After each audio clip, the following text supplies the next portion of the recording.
오늘 주신 하나님의 말씀은 요한복음 5장 30절에서 47절까지 말씀입니다. 같이 봉독하겠습니다. 내가 아무것도 스스로 할 수 없노라. 듣는 대로 심판하노니 나는 나의 뜻대로 하려 하지 않고 나를 보내신 이의 뜻대로 하려 함으로 내 심판은 의로우니라. 내가 만일 나를 위하여 증언하면 내 증언은 참되지 아니하되 나를 위하여 증언하시는 이가 따로 있으니 나를 위하여 증언하시는 그 증언이 참인 줄 아노라. 너희가 요한에게 사람을 보내매 요한이 진리에 대하여 증언하였느니라. 그러나 나는 사람에게서 증언을 취하지 아니하노라. 다만 이 말을 하는 것은 너희로 구원을 받게 하려 함이니라. 요한은 켜서 비추이는 등불이라. 너희가 한때 그 빛에 즐거이 있기를 원하였거니와 내게는 요한의 증거보다 더 큰 증거가 있으니 아버지께서 내게 주사 이루게 하시는 역사 곧 내가 하는 그 역사가 아버지께서 나를 보내신 것을 나를 위하여 증언하는 것이요 또한 나를 보내신 아버지께서 친히 나를 위하여 증언하셨느니라. 너희는 아무 때에도 그 음성을 듣지 못하였고 그 형상을 보지 못하였으며 그 말씀이 너희 속에 거하지 아니하니 이는 그가 보내신 이를 믿지 아니함이라. 너희가 성경에서 영생을 얻는 줄 생각하고 성경을 연구하거니와 이 성경이 곧 내게 대하여 증언하는 것이니라. 그러나 너희가 영생을 얻기 위하여 내게 오기를 원하지 아니하는도다. 나는 사람에게서 영광을 취하지 아니하노라. 다만 하나님을 사랑하는 것이 너희 속에 없음을 알았노라. 나는 내 아버지의 이름으로 왔음에 너희가 영접하지 아니하나 만일 다른 사람이 자기 이름으로 오면 영접하리라. 너희가 서로 영광을 취하고 유일하신 하나님께로부터 오는 영광은 구하지 아니하니 어찌 나를 믿을 수 있느냐. 내가 너희를 아버지께 고발할까 생각하지 말라. 너희를 고발하는 이가 있으니 곧 너희가 바라는 자 모세니라. 모세를 믿었더라면 또 나를 믿었으리니 이는 그가 내게 대하여 기록하였음이라. 그러나 그의 글도 믿지 아니하거든 어찌 내 말을 믿겠느냐 하시니라. 오늘은 예수가 그리스도라는 증언들이라는 제목으로 하나님 말씀 전하겠습니다. 지난 시간에 우리는 하나님이 행하시는 일을 보고 그 일을 행해야 한다라는 교훈을 얻었습니다. 그런데 마지막 말씀 요한복음 5장 29절에서 선한 일을 행한 자는 생명의 부활로 악한 일을 행한 자는 심판의 부활로 나오리라. 여기에 보면 생명의 부활과 심판의 부활을 말하고 있습니다. 일반적으로 누구만 부활한다고 생각을 합니까? 예수님을 믿는 자들만 부활한다라고 생각을 합니다. 하지만 엄밀하게 말하면 모든 사람이 다 부활합니다. 다만 생명과 심판, 생명의 부활과 심판의 부활로 나뉩니다. 그러니까 악인들, 예수를 믿지 않는 자들도 부활을 하는데 무엇을 위해서? 심판받기 위해서 부활한다는 것입니다. 그런데 여기서 한 가지 걸리는 부분이 있죠. 바로 선한 일을 행하는 자라는 말입니다. 사실 선한 일을 행한다라고 하면 우리 머릿속에 떠오르는 몇 가지 이미지들이 있습니다. 그러면 그 선한 일을 통해서 나는 천국에 갈 정도의 생명의 부활을 할 자신이 있는가? 지난번에 선한 일은 하나님의 뜻이다라고 간단히 말씀도 드렸는데 하나님의 뜻대로 잘 살아서 천국에 갈 자신이 있습니까? 나는 그렇다라고 자신 있게 말할 수 있는 사람은 아마도 한 사람도 없을 겁니다. 구원은 선행으로 받을 수 없기 때문입니다. 구원은 오직 믿음으로 받는 것입니다. 구원은 뭔가를 해서 받는 대가가 아니라 거저 받는 선물이다라는 것을 알아야 합니다.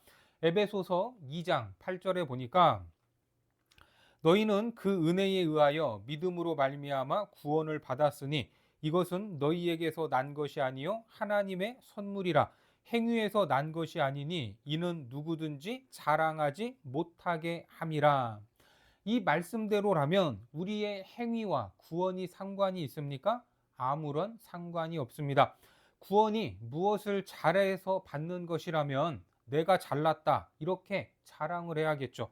나는 그런 사람이다. 나를 좀 본받아라. 하지만 은혜로 믿음으로 받는 것이 구원입니다. 구원에 있어서는 먼지만큼도 내가 한 것이 없기 때문에 자랑할 것이 하나도 없습니다. 이것이 우리가 믿고 고백하는 구원의 원리인 겁니다. 마태복음에 보면 집을 짓는 이야기가 나오죠. 마태복음 7장 25절 이하의 말씀에 보니까 비가 내리고 창수가 나고 바람이 불어 그 집에 부딪히되 무너지지 아니하나니 이는 주추를 반석 위에 놓은 까닭이요 나의 이 말을 듣고 행하지 아니하는 자는 그 집을 모래 위에 지은 어리석은 사람 같으리니 비가 내리고 창수가 나고 바람이 불어 그 집에 부딪힘에 무너져 그 무너짐이 심하니라. 두 사람이 집을 지었는데 바람이 불고 창수가 났다고 합니다. 큰 태풍이 불어 닥치고 홍수가 난 상황인데 한 집은 끄떡없이 서 있고 한 집은 무너져 버렸습니다. 그러면 뭐가 잘못된 겁니까? 찬송가에도 잘 짓고 잘 짓세 우리 집 잘 짓세라는 이런 가사가 있죠. 이 말만 들으면 기초부터 꼼꼼하고 튼튼하게 짓는 것이 중요하다라는 그런 생각이 듭니다. 하지만 이 말은 집을 잘 지으라는 것이 아닙니다. 집을 잘 짓는다는 것은 우리의 행위에 초점이 있기 때문입니다. 그렇다면 어떻게 짓는 것이 잘 짓는 것인가? 잘 짓고 잘 짓세, 우리 집 잘 짓세. 어디에다 짓습니까? 만세 반석 위에다 우리 집 잘 짓세. 그렇습니다. 핵심은 내가 얼마나 잘 짓는가 이것이 아니라 반석 위에 집을 지어야 하는 것입니다. 그래서 마태복음 7장 24절에 보면 그러므로 누구든지 나의 이 말을 듣고 행하는 자는 그 집을 반석 위에 지은 지혜로운 사람 같으리니 이것이 중요합니다. 이것이 지혜로운 사람입니다. 우리 인생의 집이 만세 반석이신 예수 그리스도 위에 지어졌다면 어떠한 바람이 불고 창수가 나도 흔들리지 않는다라는 것을 믿으시기 바랍니다. 그러면 왜 선한 일을 행한 자는 생명의 부활을 할 것이다 라고 말씀을 하시는가? 자, 오늘 본문으로 가서 30절을 보겠습니다. 내가 아무것도 스스로 할 수 없노라. 듣는 대로 심판하노니 나는 나의 뜻대로 하려 하지 않고 나를 보내신 이의 뜻대로 하려 함으로 내 심판은 의로우니라. 지난 시간에 하나님의 일을 보고 행하라 라고 했는데 오늘 본문에서도 예수님은 아무것도 스스로 할 수 없다 이렇게 말씀하십니다. 이 말씀을 잘 이해를 해야 합니다. 이것은 예수님에게 아무런 권한도 없고 생각도 없고 의지도 없다라는 말이 아니에요. 주님께서 보여주신 삶의 모범은 수동과 능동의 일치입니다. 그러니까 수동은 아버지께서 일하시니 이것이고 능동은 나도 일한다라는 겁니다. 아버지가 일을 하는 것을 보고도 내가 하기 싫으면 안 하면 그만입니다. 그런데 하신다라고 합니다. 이 말은 하나님보다 앞서지 않겠다라는 말씀입니다. 베드로가 주는 그리스도시요 살아계신 하나님의 아들이다라는 위대한 신앙 고백을 하고 난 뒤에 어떤 일이 있었습니까? 주님께서 고난과 십자가의 길을 예고하시니까 안 됩니다. 절대 그런 일이 있어서는 안 됩니다. 이렇게 말리지 않았습니까? 마태복음 16장 22절과 23절을 보겠습니다. 베드로가 예수를 붙들고 항변하여 이르되 주여 그리 마옵소서 이 일이 결코 주께 미치지 아니하리이다. 예수께서 돌이키시며 베드로에게 이르시되 사탄아 내 뒤로 물러가라. 너는 나를 넘어지게 하는 자로다. 내가 하나님의 일을 생각하지 아니하고 도리어 사람의 일을 생각하는도다 하시고 칭찬받던 베드로가 갑자기 사탄이 됐습니다. 왜요? 주님의 길을 막았기 때문입니다. 어디로 가라고 하시죠? 내 뒤로 물러가라. 그렇습니다. 우리가 있어야 할 곳은 주님의 뒤에 있어야 합니다. 어릴 적에 이런 노래가 있었죠. 앞에 가는 사람 도둑. 그렇죠. 여기서는 주님보다 앞서면 도둑이 되는 게 아니라 뭐가 됩니까? 사탄이 됩니다. 내가 주님보다 앞서서 행하는 것이 아닙니다. 하나님이 원하시는 것, 그분의 마음을 알아야 합니다. 스스로 할 수 없다라는 말은 그런 의미인 것입니다.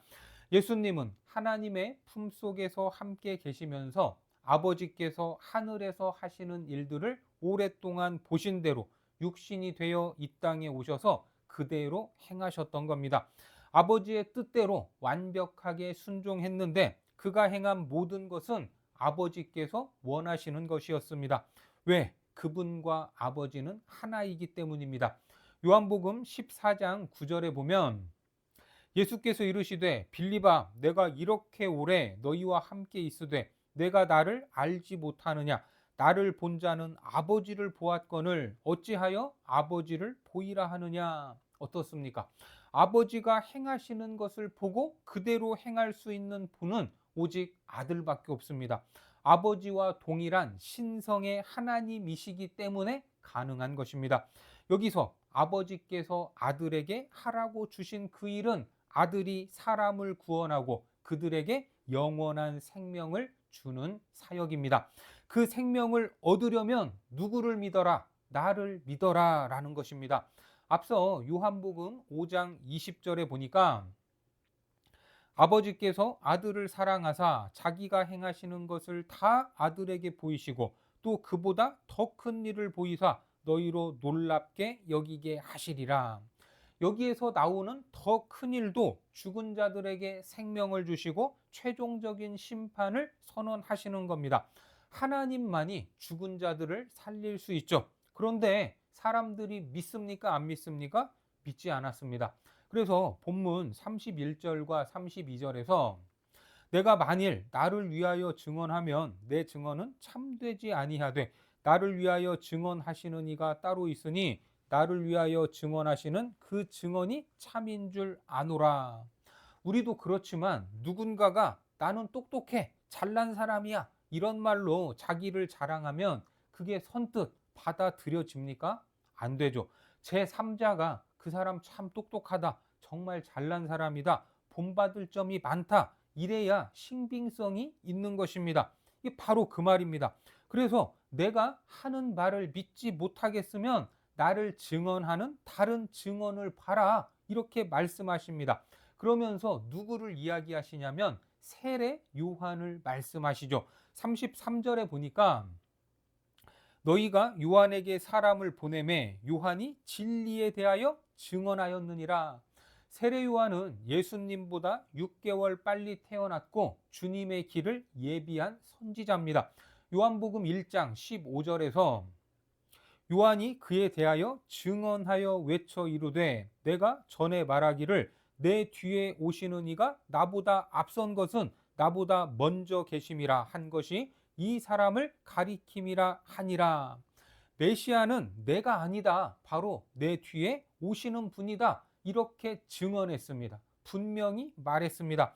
하지만 기억해야 할 것은 세례 요한이 증언을 했다고 해서 예수님이 증명됐다? 그런 말도 아닙니다. 왜냐하면 34절에서 이렇게 말씀하시죠.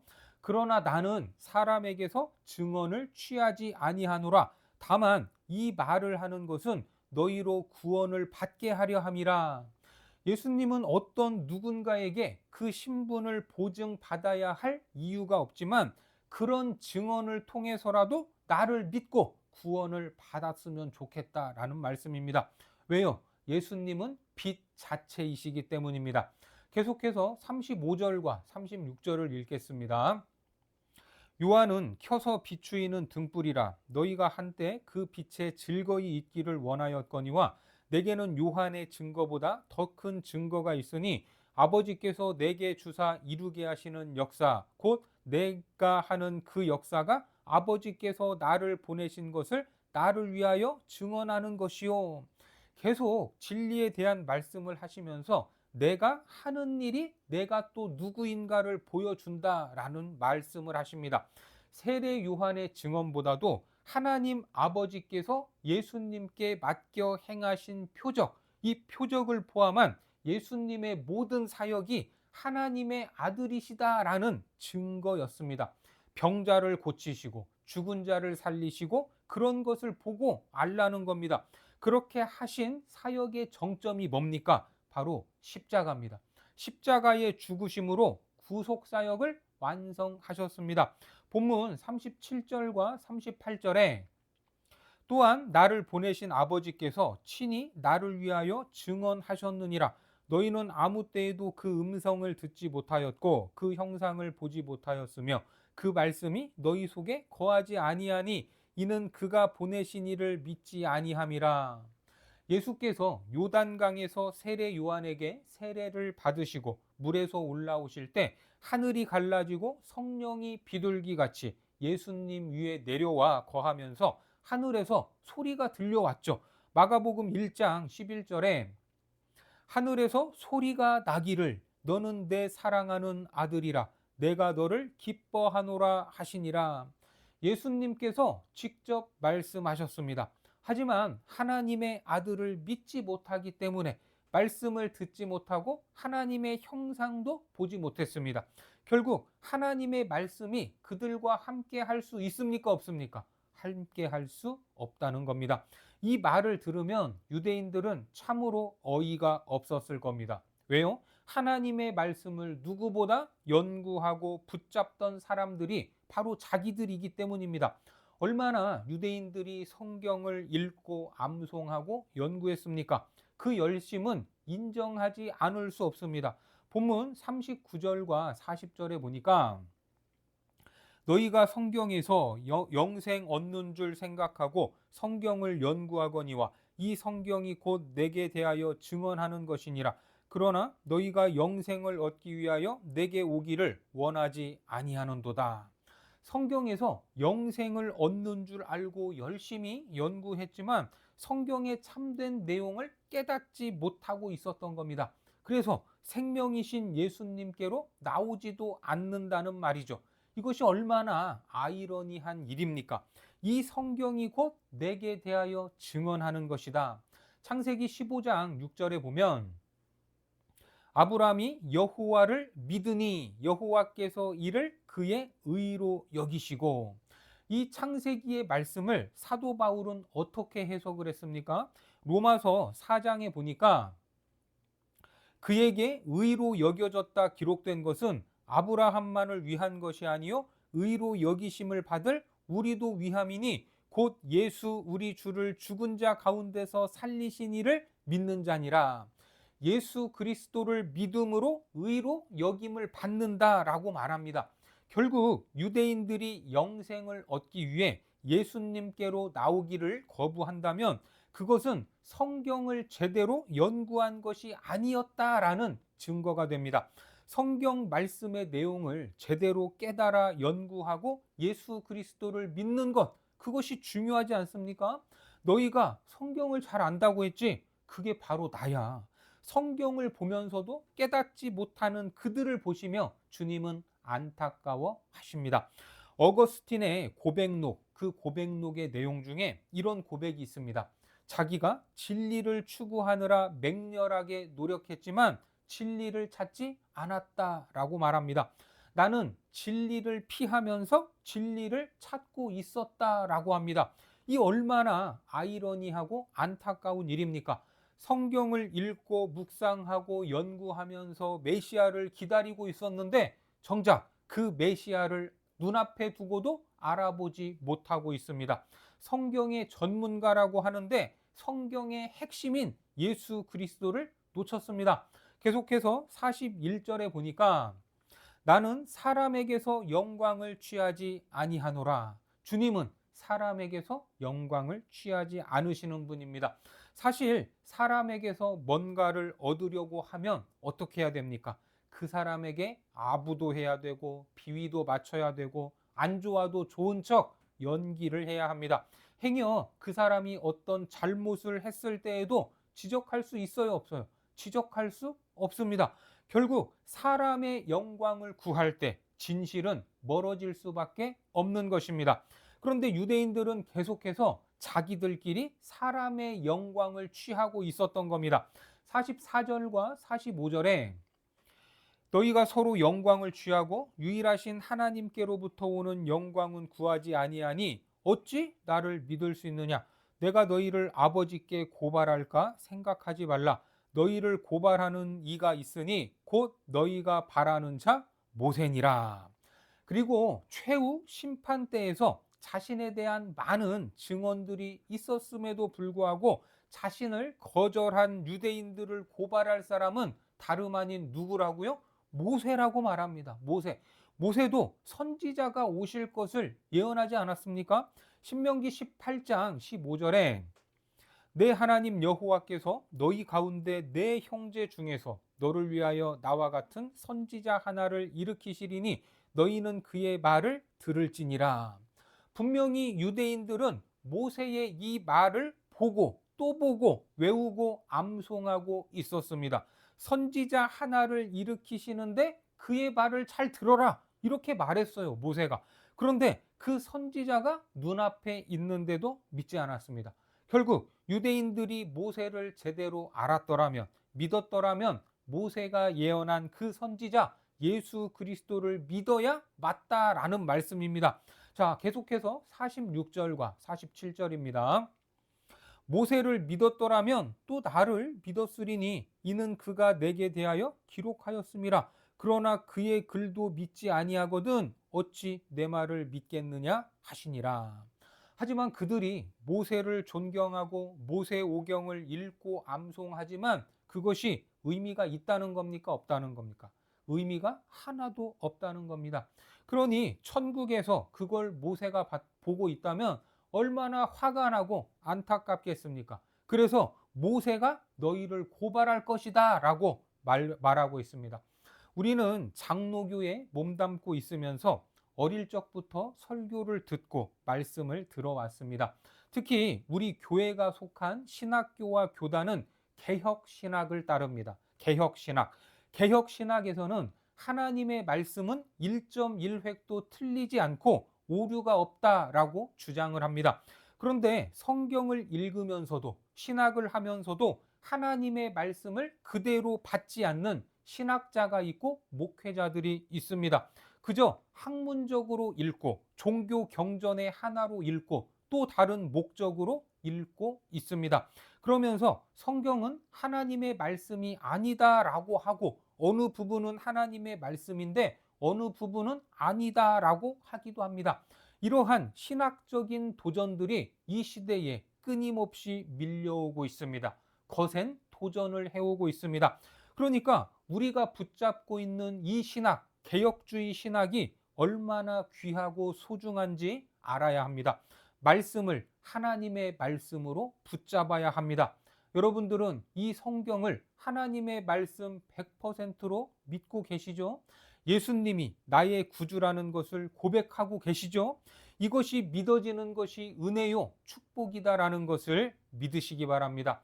그리고 여전히 주님을 믿지 않고 그 말씀을 거부하는 자들을 향하여 긍휼한 마음으로 세례 요한이 외쳤던 것처럼 하나님의 사랑을 품고 예수님이 그리스도다라는 것을 나의 입술로 또한 나의 삶으로 증언하는 거룩한 증인들이 되시기를 주님의 이름으로 축원합니다. 기도하겠습니다. 하나님, 예수님이 그리스도임을 역사적으로 보이시고 믿음의 선진들을 통해 증거하심을 믿습니다. 그럼에도 하나님을 믿지 않고 예수님을 주로 인정하지 않는 인생들을 볼 때 우리 안에 말씀과 믿음이 있다는 것이 큰 은혜임을 고백합니다. 이제 우리의 입술로 주님을 증언하게 하시고 우리의 삶으로 하나님의 살아계심을 드러내는 거룩한 증인들 되게 하여 주옵소서. 예수님의 이름으로 기도드립니다. 아멘.